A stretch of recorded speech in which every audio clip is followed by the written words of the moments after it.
দিবে। পশ্চিমবঙ্গ জুড়ে যে কটি বিধানসভা ক্ষেত্র এবার রাজ্যবাসীর অত্যন্ত নজর থাকছে, সেই বিধানসভাগুলির মধ্যে অন্যতম হলো পশ্চিম মেদিনীপুর জেলার দাসপুর বিধানসভা। দাসপুর বিধানসভায় এবার তৃণমূলের তরফে প্রার্থী হয়েছেন আশিস ভূঁইয়া এবং বিজেপির তরফে প্রার্থী হয়েছেন এক সময়ে অভিন্ন হৃদয় বন্ধু তপন দত্ত। কথা বলে নেবো তপন বাবুর সাথে।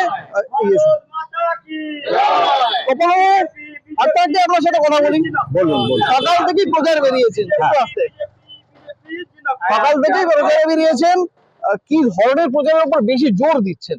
আমরা মানুষের কাছে পৌঁছাতে চেয়েছি, তার ফলে আমরা যেমন কোনো বুথে বুথেও যেমন মানুষের বাড়ি বাড়ি যাচ্ছি, আবার দোকান হাট বাজার সহ যেখানে বেশি মানুষ যাতায়াত করে, দোকানে হাটে আমাদের যে রেশন দোকান, আমরা সেই সব জায়গাতেও প্রচারে যাচ্ছি। মানুষের ভালো সাড়া আছে, আমরা দেখে অভিভূত। আমি গ্রাম পঞ্চায়েত, পঞ্চায়েত সমিতি, জেলা পরিষদে 3 বার নির্বাচিত হয়েছি। সেক্ষেত্রে আমরা দেখেছি এবারে যা মানুষের উচ্ছ্বাস, সেটা অতীতে কখনো আমি পাইনি। তো মানুষ আমাদেরকে আশীর্বাদ করবে বলেছে। আমি আশাবাদী যে দাসপুরের এই নির্বাচনে, এই বিধানসভা নির্বাচনে আমি 100% আশাবাদী যে মানুষ আমাকে আশীর্বাদ করবে। তৃণমূল প্রচারে বেরিয়ে মুখ্যমন্ত্রী এবং মমতা বন্দ্যোপাধ্যায়ের যে সমস্ত প্রকল্প, সেই প্রকল্পগুলোকে সামনে রেখে তারা প্রচার করছে। বিজেপি কি অস্ত্র নিচ্ছে প্রচারের ক্ষেত্রে? আমি অনুরোধ করব যে তৃণমূল কংগ্রেস অতীতে সততার প্রতীক বলে যে মমতা বন্দ্যোপাধ্যায় দলকে সৃষ্টি করেছিলেন, সেই দল এখন চোরের প্রতীক হয়েছে। সততার প্রতীক আর নেই, চোরের প্রতীক হিসেবে তার দলের নেতা কর্মীরা কাজ করছে। তাই আমি দেখেছি মমতা বন্দ্যোপাধ্যায় বা তার টিম, তাদেরকে মানুষকে যাই ভুল বুঝাক, মানুষ কিন্তু ভুল বুঝছেন। আমাদেরকে তারা একান্তে বলছেন যে এবারে আমরা পরিবর্তন করবই। মমতা বন্দ্যোপাধ্যায়ের এই ভুল কথাবার্তা, মিথ্যা কথাবার্তা আমরা শুনবো না। আমরা ভারতীয় জনতা পার্টিকেই ভোট দিয়ে এবারে জয়ী করব।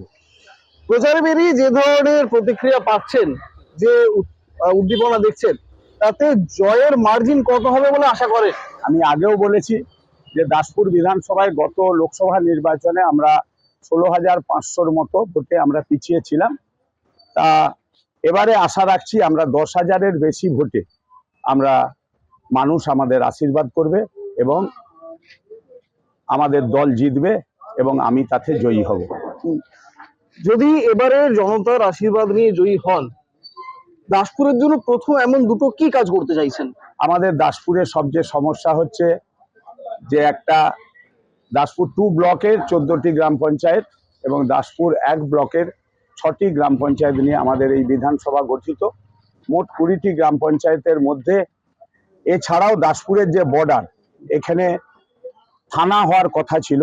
পশ্চিমবঙ্গের মধ্যে সবচেয়ে বড় একটা জনবসতি এলাকায় একটি মাত্র থানা, দাসপুর থানা, তাও ব্রিটিশ আমলে। তারপর থেকে পরিবর্তন হয়নি। আমাদের কাজ হবে আরও একটি থানা এখানে করা। আমাদের সব ব্লকে ভালো ভালো অডিটোরিয়াম থাকলেও দাসপুর 1-এ একটি অডিটোরিয়াম আছে, তাতে বড়জোর 250 থেকে 300 লোক বসতে পারে, তাও খুব কষ্ট করে। আর দাসপুর 2-এ কোনো অডিটোরিয়াম নেই। মমতা বন্দ্যোপাধ্যায় 8 সালে বলেছিলেন যে কল্লোল সুরের নামে অডিটোরিয়াম হবে। সোনাখালীর মাঠে এসে তিনি বক্তব্য রেখেছিলেন। আজ পর্যন্ত অডিটোরিয়াম হয়নি। তাই সেই অডিটোরিয়াম আমরা করব। 2টি আমাদের গ্রামীণ হাসপাতাল আছে, একটি হচ্ছে দাসপুর 1 ব্লকে এবং একটি হচ্ছে দাসপুর 2 ব্লকে। এখানে রুগীরা এলেই এখানে লেখা হয় রেফার টু ঘাটাল, আবার ঘাটালে গেলে refer to Medinipur medical college, আবার সেখান থেকে লেখা হয় কলকাতায় রেফার করে দেওয়া হয়। তাই দুটো হসপিটালের অবস্থা ভালো নয়। সেই হসপিটালের উন্নতিকরণ যাতে করা যায় সেটা আমরা দেখব। এছাড়াও আমাদের দাসপুর হচ্ছে নদী বেষ্টিত, নদী বাঁধ দিয়ে চারিদিক দিয়েই ঘেরা একটি বিধানসভা। তাই নদী বাঁধের বহু ভাঙন হচ্ছে, এর ফলে ভূমিধস এবং বহু লোকের ঘরবাড়ি নষ্ট হয়ে যাচ্ছে। তো সেই কারণে সেই ভূমিধস যাতে রোধ করা যায়, তাই কেন্দ্র এবং রাজ্য সরকারের উদ্যোগে যাতে সেই সব বাঁধের ভাঙন না হয়। এখানে বন্যা একটা বড় সমস্যা। সেই এবারে যে আপনার নির্বাচন, আপনি তো একাধিক নির্বাচন ফেস করেছেন, এবারে নির্বাচনে মূল প্রতিদ্বন্দ্বী কাকে দেখছেন, বাম নাকি সবুজ শিবির? না না, এখানে বামেদের যে ভোট আছে এবারে আপনারা দেখবেন গত নির্বাচনে তারা যে ভোট পেয়েছিল তার চেয়েও এবারে কম পাবে। মূল প্রতিপক্ষ হচ্ছে এখানে তৃণমূল কংগ্রেস, এবং সেই তৃণমূল কংগ্রেসের যে মিথ্যাচার মানুষ সেটা ধরেছে। আমি ধরুন বহু যেমন মানুষের কাছে গেছি, শিক্ষিত মানুষের কাছেও, আবার অনেকে কম শিক্ষিত লোকেদের কাছেও আমি পৌঁছাতে পেরেছি।